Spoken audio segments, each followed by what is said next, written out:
चलिए सुनिए, अब क्वेश्चन नंबर हम लोग 14 करने वाले हैं। एक्सरसाइज 6.1 का सवाल क्या करा सुनो।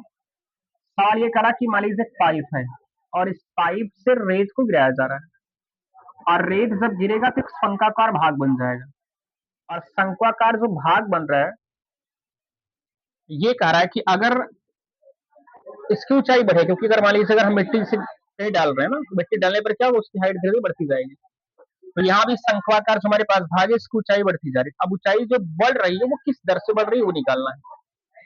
किस दर से बढ़ रही है वो निकालना है आपको। और आपसे कह रहा है कि जब इसकी ऊंचाई 4 सेंटीमीटर हो जाता है, जब इसकी हाइट 4 सेंटीमीटर हो जाता है तब आपसे कह रहा किस दर से बढ़ रहा है, पहली चीज।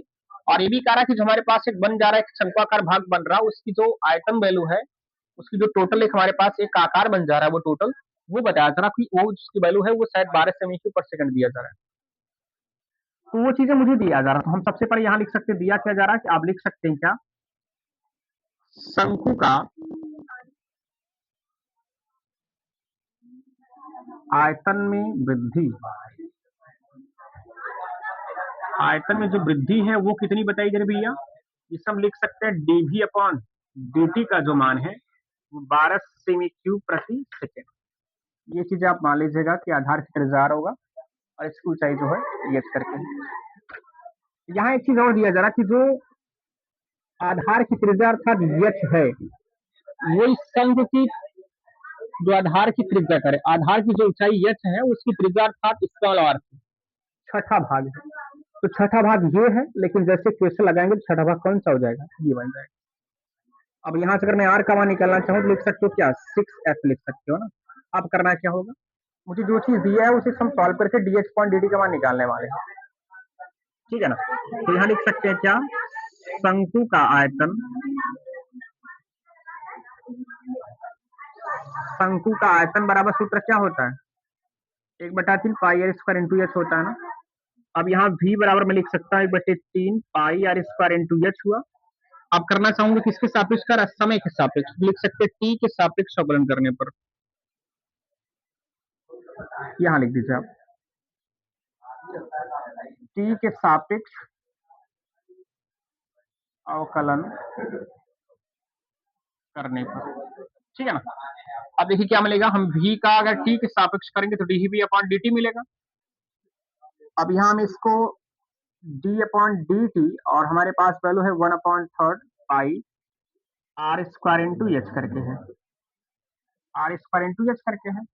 जो इनमें कांस्टेंट वैल्यू उनको बाहर कर लेंगे, dv अपॉन dt का मान 12 लिखा जा रहा है, यहाँ से लिख दीजिए 12 इक्वल टू 1/3 पाई कांस्टेंट बाहर कर लीजिए। अब यहाँ r के स्थान, क्योंकि मुझे dh अपॉन dt करना है तो r को h की पदों में चेंज करना है, तो r के स्थान लिख सकते 6h हो जाएगा, 6h इनका होल स्क्वायर कर दीजिए इंटू h हुआ।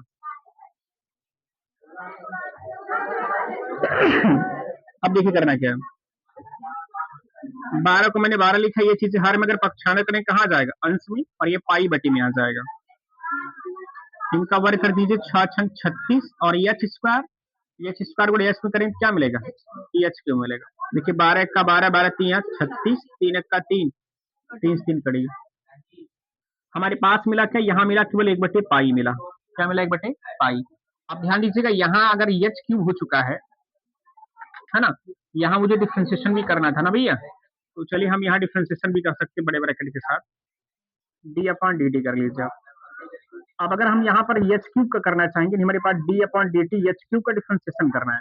अब करिए क्या मिलेगा, इनका होगा 3h स्क्वायर होगा और एच का पुनः टी के सापेक्ष करेंगे तो डी एच अपॉन क्या मिलेगा, डी टी मिलेगा नहीं।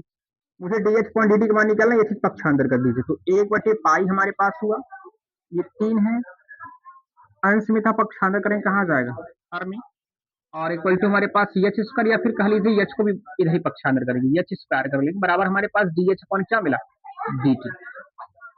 तो 1 यहाँ पाई को पाई मैंने लिखा, 3 को मैंने 3 लिखा, लेकिन एच का मान क्या दिया, 4। तो मैं क्या लिख सकता हूँ यहाँ, 4 का वर्ग कितना हो जाएगा, 16 बन जाएगा ना, तो हो जाएगा D H upon D T हो जा रहा है। तो 1/16 3 48, यानी 48 का मिला पाई और equal to D H upon क्या लिख सकते हो, डी टी। इनका अगर हम मात्रक लिखना चाहे क्या लिख सकते हो, डी एच मतलब सेंटीमीटर होगा अब सेकंड हमारे पास हो जाएगा, तो हम लिख सकते हैं DH अपॉन DT बराबर 1/48 पाई सेंटीमीटर पर सेकंड। ये आपका आंसर है, नोट कर लीजिए।